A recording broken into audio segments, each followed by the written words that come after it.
Hola chicos, muy buenas tardes. Hoy iniciaremos los temas finales de Matemáticas 2 correspondientes al área de trigonometría. Hoy vamos a plantear lo que significa el círculo unitario y vamos a ver algunos conceptos de la idea de identidades trigonométricas para que entiendas de qué estamos hablando. Primeramente vamos a hacer un pequeño recordatorio a información que ustedes ya conocen y que vieron en los parciales anteriores. Vamos a plantear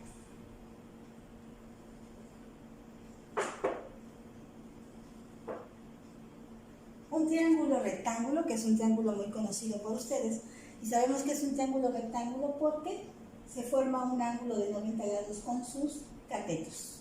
Recordemos que los lados que forman ese ángulo de 90 grados se conocen como catetos y vamos a darle estas letras como medidas, es decir, la altura mide B y la base mide A.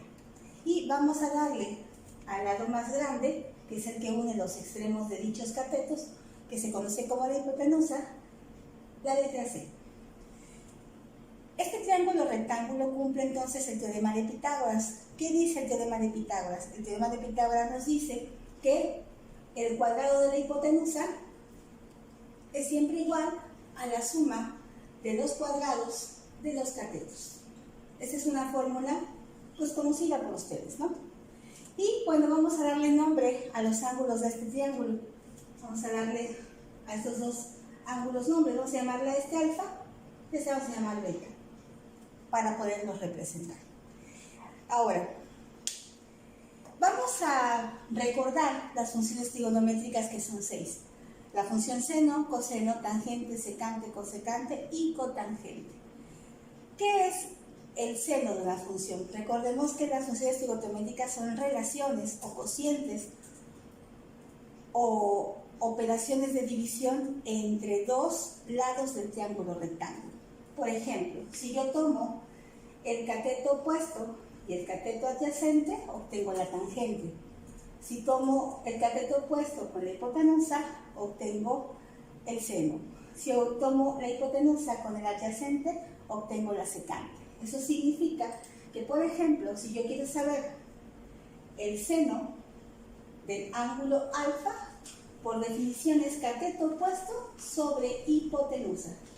Eso significa que el cateto opuesto al ángulo alfa es B entre la hipotenusa, que es el lado C. Por ejemplo, si quiero la tangente del ángulo beta, esto es igual a ¿qué? Pues es igual a cateto opuesto sobre el cateto adyacente. Es decir, el cateto opuesto a beta es A y el cateto adyacente a beta pues es B, ¿no? Entonces, dependiendo de la definición, vamos construyendo la relación o cociente matemático que representa cada función trigonométrica. Eso lo pueden observar en su material que tienen con ustedes. Ahora, vamos a ver cómo podemos hacer el llenado de este cuadro que les tengo dada en su material, ¿sí? Vamos a llenar.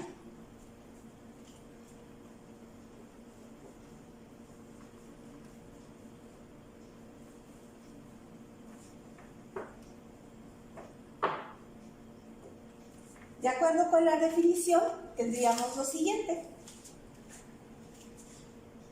El seno de alfa, el coseno de alfa, la tangente de alfa, la secante de alfa, la cosecante de alfa y la cotangente de alfa.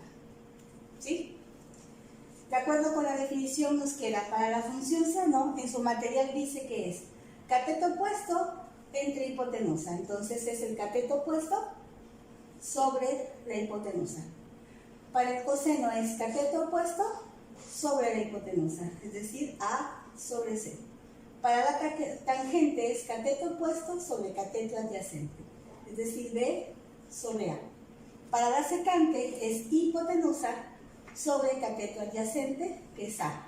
Para la cosecante es cateto adyacente, es hipotenusa sobre cateto opuesto, y para la cotangente es cateto adyacente sobre cateto opuesto. Esta es la definición para alfa, y para beta es exactamente igual. Es decir, si yo quiero el seno de beta, va a ser igual a su cateto opuesto, que es A, sobre la hipotenusa.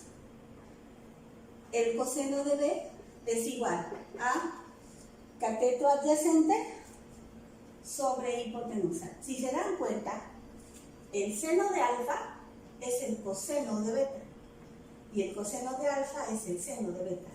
Son complementarios, son iguales los ángulos. Eso significará que la tangente de beta, ¿con quién se va a relacionar? Pues con la cotangente de ¿quién? De alfa, son lo mismo. Y la cotangente de beta, pues se relaciona con la tangente de alfa, y es la misma. Y lo mismo sucede con la secante. La secante de beta, pues es la cosecante de alfa. Y la cosecante de beta es la secante de alfa. Y ya nada más. ¿Por qué sucede esto? Pues porque son funciones complementarias y una de un ángulo es la misma que la del complemento del ángulo que falta para que sumen pues 90 grados. Hasta aquí es recordar lo que son las funciones trigonométricas y cómo se calculan. Ahora vamos a ver qué es el círculo unitario.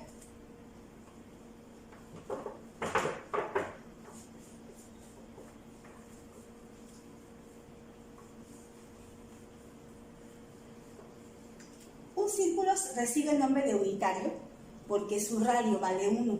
Puede ser 1 centímetro, 1 metro, 1 kilómetro, pero siempre su radio tiene que valer 1. Entonces, si trazamos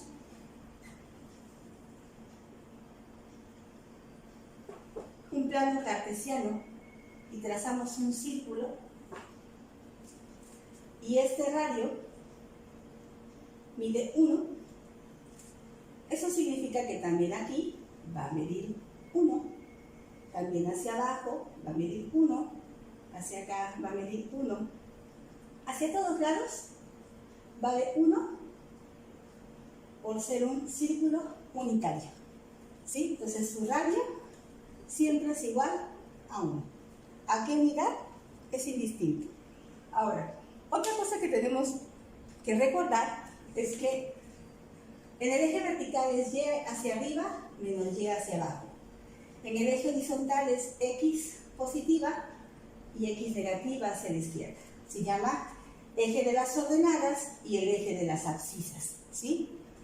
Cuando yo tengo el eje de las abscisas positivo y el eje de las ordenadas positivo, esto se llama primer cuadrante.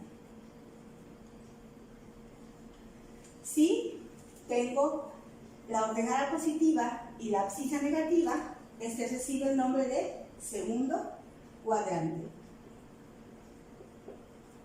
Si tengo la abscisa negativa y la ordenada negativa, es el tercer cuadrante.